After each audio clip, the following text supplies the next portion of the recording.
moment there at the State of the Union address was really quite extraordinary. To the best of my knowledge, and I could be wrong on this, but I don't believe the Presidential Medal of Freedom has ever been presented at a State of the Union address. If you could, just briefly walk us up through the process to that moment, how that was decided, why you wanted it to happen that way. Well, what I can tell you is that President Trump made that decision on the spot, because I know how grateful, and the president no doubt reflected on this a while back when he was on your airwaves, and will continue to. From early on, when the president emerged as a candidate, Rush Limbaugh heard the same ideals in President Trump's candidacy and in his voice that he'd been articulating for 30 years. And so when the time came to make that decision, I just know the president made it on the spot. He wanted to make sure that, given the difficult times through which their family was beginning to pass, that they knew the gratitude of millions of Americans, from the president to the vice president, but to the tens of millions of, and I say this with great affection, being among them, ditto heads around America, who just literally every day at noon Eastern would wait to turn on the radio and hear that wisdom, and also to recognize that, Rush Limbaugh inspired, not just because of his ideals and his values, but because Rush Limbaugh, he made conservatism fun. There's an old saying that winners have fun, and Rush Limbaugh's voice made conservatives proud. He articulated, he educated, he informed, he inspired, and we will miss him as a friend, but there'll never be another Rush Limbaugh. Former Vice President Mike Pence joining us live on the passing of Rush Limbaugh at the age of 70 after a lung cancer battle. Mr. Vice President, really appreciate your time this afternoon. Thank you. Thank you all. Good to catch up with you again. Thanks so much. Limbaugh's wife, Catherine, made the announcement of his passing on his radio show earlier today. I want to share that with you now. From today on, there will be a tremendous void in our lives, and of course on the radio. Rush loved our miraculous country beyond measure, an unwavering patriot. He loved our United States military, our flag, our Constitution, our founding fathers. He proudly fought and defended conservative values in a way that no one else can. Rush often stood up and took arrows on his own because he knew it was the right thing to do. Rush encouraged so many of us to think for ourselves, to learn, and to lead. He often said it did not matter where you started or what you look like. As Americans, we all have endless opportunities like nowhere else in the world. Rush gave us hope that through hard work and determination, we can overcome the obstacles in our lives and be our best. Many of you started small businesses or pursued personal dreams because Rush gave you the faith that you could. He made the most complex issues simple to understand, while making that level of genius look easy. It most certainly was anything but easy. Irreplaceable, remarkable talent.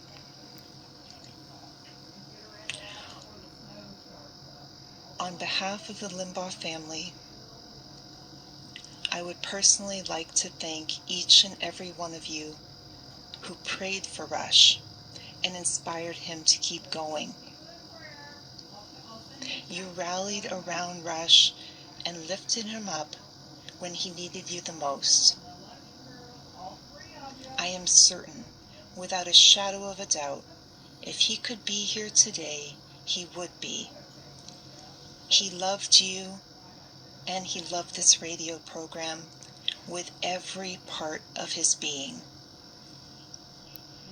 Catherine Limbaugh making the sad announcement earlier today on the radio. Joining us now is Chris Wallace, anchor at Fox News Sunday. Chris, let me start you out with a quote from Kellyanne Conway in remembrance of Rush Limbaugh. She said, Rush Limbaugh was an architect of the center-right movement, defined and dominated political talk radio for decades, and gave daily voice to millions of pro-freedom Americans. Rush's inimitable influence inspires his listeners and inflames his critics. Pick it up from there.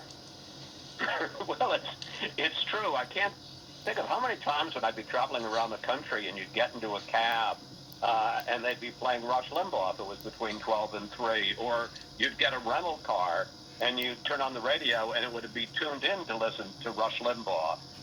He had, tens of millions of people who used to listen to him every day on the radio. I have a couple of personal stories. We kind of became friends. And what happened was that you're always looking for interesting guests to have, and obviously Rush Limbaugh was one of the most interesting political voices out on the landscape, and so I got in touch with him and asked him would he come on Fox News Sunday, and he said that he would happily. I was a little bit surprised because obviously I'm this great news reporter and he's an opinion guy, but he seemed to like the show, so he came on. And frankly, one of the other reasons I wanted him on is because he had tens of millions of followers, and I thought, well, maybe some of them will come and listen. And you know what? Every time that Rush came on, we got a big spike in our ratings. It was just, he was a golden goose. But there was one problem, and that was that, we'd do a 10-minute interview, and Rush Limbaugh could barely clear his throat in 10 minutes. I mean, this is a guy who's on ad-libs for 3 hours. And so after the first interview, or maybe I got 2 questions in 10 minutes, I called him up and I said, Rush, we've got this problem. Well, no, there was one other part to the story, and that is I started getting emails because I tried to interrupt him to ask a couple of more questions, and I got a bunch of emails from ditto heads saying, Mr. Wallace, shut up and listen when you have Rush Limbaugh on the air. So I called Rush and I said, we got a problem here because, I want to ask you some questions, and your audience, your fans get mad at me. And I said, can you give me a papal dispensation? So every Friday before he would appear on the show on a Sunday, he would, on his radio, say, now look, folks, I'm going to be on with Chris Wallace and Fox News Sunday, and he's going to ask me questions. That's what he does for a living. Do not get mad at him. I've agreed to do this. So, our conversations got better. Eventually, we became kind of friends, and I would go down to Palm Beach, and we would always arrange to have dinner together when we would be staying there, my wife Lorraine and I. And I have to say, and I don't know if anybody else has mentioned this, the difference between Rush Limbaugh on the air and Rush Limbaugh off the air in private at dinner was considerable. The first time I met him, I expected to be kind of blown out of my chair with the Rush Limbaugh bluster and that great rumbling voice. He was actually kind of quiet and even shy, and his views were his views, but he was not as forceful a presence in person, in private, as he was on the air. But we had some wonderful conversations, and so much of what I've been hearing folks reminisce about since we got the sad news about Rush. He was a child of Middle America, and he very much knew his roots, knew where he came from, knew that his audience was a lot of flyover country, and he loved those people and honored those people and felt a tremendous kinship with those people. The other thing that I heard even President Trump say, this guy worked like the Dickens. He gave you the sense, and we know this as broadcasters, the hardest thing in our business is to make it look easy. And if you've ever listened to Rush Limbaugh, it always seemed to be pretty easy. It seemed like he could just go on for 3 hours and just shoot the breeze off the top of his head. And one time we were having dinner, and I said, so, after dinner, are you going home, go to bed? He said, oh, no, I'm going home to study.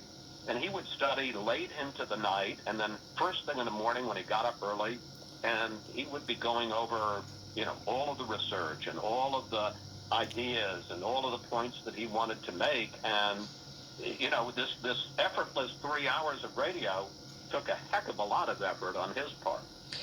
Chris, his words from that CPAC speech really stand out as just classic Rush Limbaugh talking to the people, saying we want every American to be the best he or she chooses to be. As I said before, really giving those folks in middle America a voice that he was reaching out to with his radio program every day.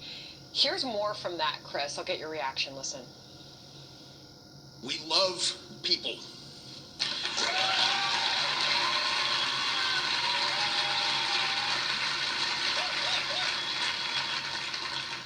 When we look out over the United States of America, when we are anywhere, when we see a group of people such as this or anywhere, we see Americans, we see human beings. We don't see groups, we don't see victims, we don't see people we want to exploit. What we see is potential. We do not look out across the country and see the average American, the person that makes this country work. We do not see that person with contempt.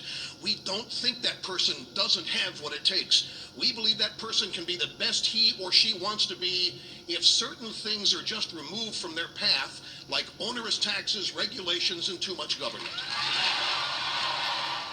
Chris, that was a message we heard from Rush often, that we believe in you. Not just some of you, we believe in every single one of you. That confidence was really a marquee message that we heard from him often. Absolutely. And, you know, it's so interesting listening to that. I must say, I'm a little choked up listening to that because, you know, there's a lot of people in politics today. There's a lot of poll testing. There's a lot of focus groups, people trying to know what's the right message. But some of the great conservatives, I think of Ronald Reagan, I think of Rush Limbaugh, this was in their bones. They didn't need a focus group to tell them what to say or think. That's what he believed in, that he saw the potential in every human being, and he had his view, and obviously there are people that have different views, but his view of the way this country becomes great and the way individuals become great, and they're, you know, not the identity politics, individual politics and human potential, and the idea of getting out of the way and letting people do what they do.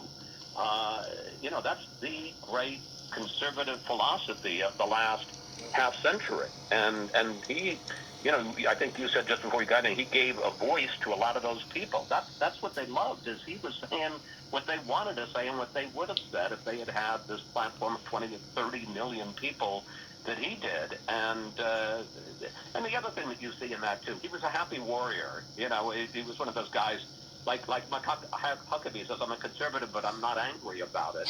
He was happy about it. He loved what he believed in because, frankly, he thought this is the right path for America.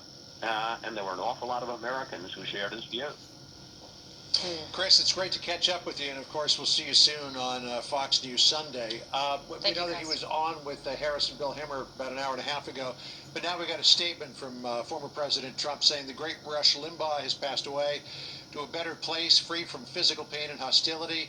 His honor, courage, strength, and loyalty will never be replaced. Rush was a patriot, a defender of liberty, and someone who believed in all of the greatness of our country stands for. Rush was a friend to myself and millions of Americans, a guiding light with the ability to see the truth and paint vivid pictures over the airwaves. Melania and I express our deepest condolences to his wonderful wife, Catherine, his family, and all of his dedicated fans. He will be missed greatly. Sandra. The world says goodbye to Rush Limbaugh, the age of 70, after a year-long battle with lung cancer. Our coverage here on the Fox News Channel continues when we return. Thanks. And to tell everybody involved how much I love you from the bottom of a sizable and growing and still beating heart. And there's room for much more. All because I've learned what love really is during this. You know, I have a philosophy. There's good that happens in everything. It may not reveal itself immediately, and even in the most dire circumstances, if you just wait, if you just remain open to things, the good in it will reveal itself. And that has happened to me as well.